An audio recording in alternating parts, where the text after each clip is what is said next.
बाळाला एवढी मोठी टाळू आहे आणि ती टाळू भरली तरच टाळू बंद होणार आहे, हा गैरसमज आहे.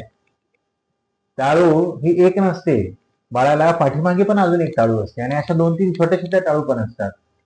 टाळू म्हणजे त्याच्या स्कल बोन मधील गॅप असतो आणि हा नैसर्गिक रूपाने देवाने ठेवलेला असतो.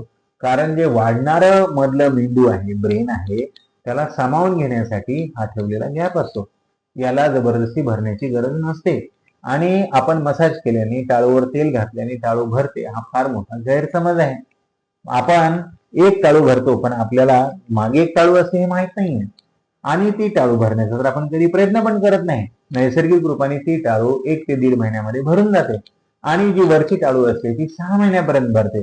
जर ती टाळू 6 महिन्यापर्यंत नैसर्गिक रूपाने भरली नाही तर मात्र डॉक्टरला संपर्क करणं गरजेचं असतं. पण टाळू भरण्यासाठी तेल माखण्याची बिलकुल गरज नाही.